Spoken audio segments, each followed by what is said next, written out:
so many people on the streets are alone. They live in an isolated community that our society shuns.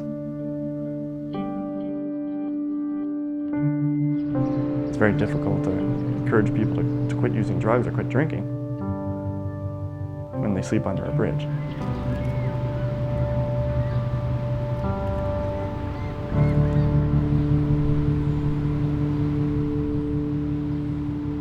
Number one, nobody expects to be homeless in the first place. We wasn't born homeless. Okay, we wasn't born on the streets. Okay, God didn't put us on the streets. I mean, there's so many misconceptions that they're just lazy and addicts, and I mean, I'd say the vast majority of them work. They just don't make enough to get over that hump.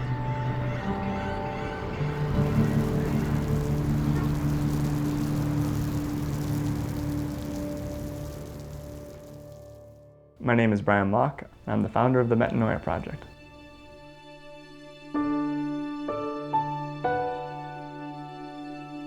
Metanoia means a reversal of thinking. It signifies a total turnaround, changing the way that we look at solutions to age-old problems like homelessness, and trying to change that and be creative. When I was a junior in college, one of the papers I had to write was addressing an issue in our community and how we would solve it. And I wrote about how I'd love to see a housing program where it tries to put people on the path to permanent housing. Got the paper back and put it in my drawer and forgot about it. And I continued to rant and say, if I only had the money, this is what I would do. One day somebody told me about this $40,000 grant to fund the ultimate realization of a noble purpose. So I took out the paper, dusted it off, tweaked it a little bit, and sent it off. And I ended up winning the fellowship, which was an amazingly sobering experience and terrifying at the same time. I was armed only with my Nonprofit for Dummies handbook and $40,000.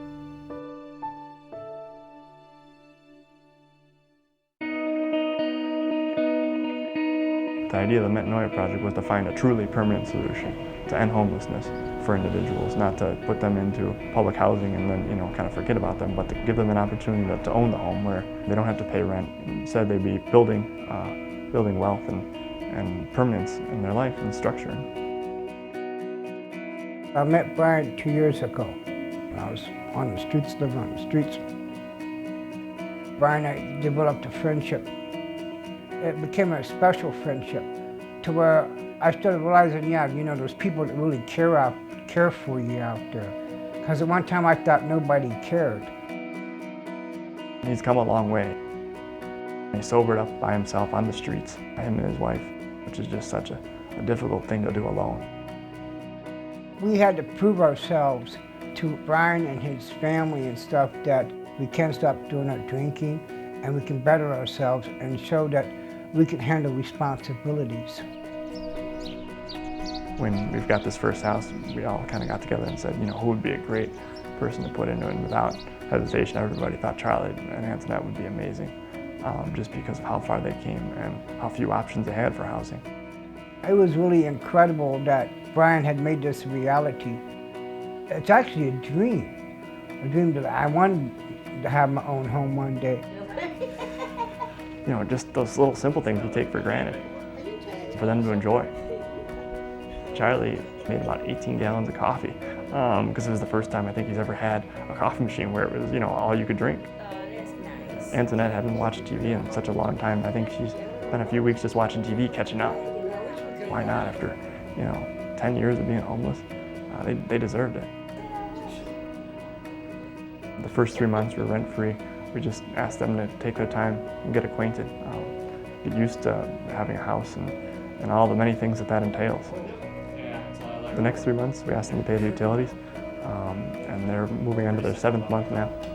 Charlie's already paid the 7th month ahead of time, prepaying rent.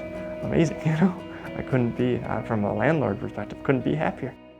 So we got to basically start from scratch because we have no idea what they cut out. The vast majority of the houses out there that have been foreclosed on, the copper's been ripped out. All the electrical wires have been taken out, all the plumbing's been taken out. So there's a lot of repair work that's needed.